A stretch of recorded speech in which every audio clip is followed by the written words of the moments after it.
I'll return to one of our top stories now. Malaysia is bracing for more bad weather, even as it recovers from some of the worst flooding in decades.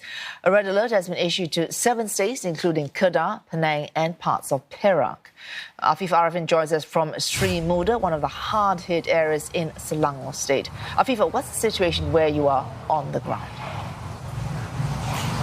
That's right, Wei Su. I'm here at Sri Muda, and like you said, this is one of the hardest hit areas, and that's because it's closely located to the Klang River bank. It's been 5 days since the flash floods first hit Malaysia, and especially in this area. The rain has stopped, but the rescue efforts are still ongoing. I'm told that yesterday the water level in this area was up to your neck. It did recede down to your knee level today, and right now it's at my ankle level. But if I were to walk further in, the water level just goes higher, and it gets much deeper as you go further into the residential area. And in this part of the Sri Muda residential area, as you can see for yourselves, it's a complete ghost town. All the residents have evacuated.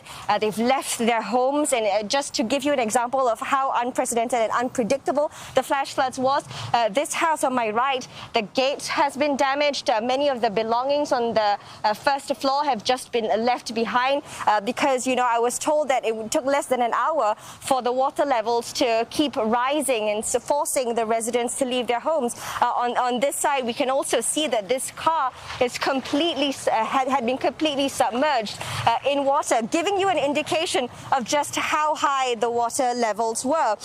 Over the last couple of days, we have seen how the Malaysian community have banded together to help out in whatever way they can, from going in to rescue victims or residents who are stranded in their homes, to volunteering at the relief centers, but also to collect and buy any kind of essential items that could be distributed to those affected areas. We know that the Malaysian government will be giving 1,000 ringgit to each household to help. The Selangor state government, which Sri Muda is under, will also be giving affected households 1,000 ringgit as well. But relief agencies are saying that that's not enough. The cost of rebuilding their lives could reach up to 10,000 ringgit for many of the residents affected by the flash floods. Afif, of course, rebuilding is a longer-term thing. For the short-term needs, as you said, those around you, those residents have evacuated. But for those who, I suppose, are in evacuation centres or in areas beyond where you are right now, what are their most pressing needs? Well, the most pressing concern right now is to just get the water out of this area that they're in. The stagnant water, there's going to be a lot more trouble. There's going to be a lot more diseases. We've seen a lot of rats and other pests, quite possibly snakes as well, could appear. So that is the main urgent thing that needs to be done for the water levels to go down as low as possible. We do know that water pumps have been put in place in many of the areas, but unfortunately, even until 5 days later, we're still seeing the water standing, at least at ankle length.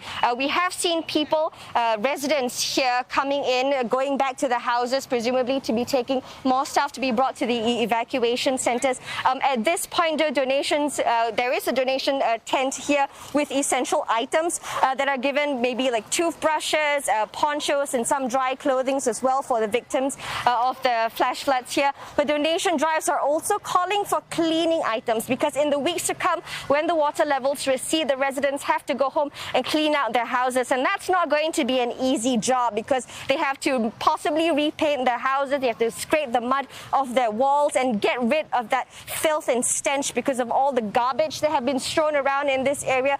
So those are the most pressing things that residents will have to deal with, and the victims will have to deal with right now. Afif Arifin reporting to us there against the odds in Selangor.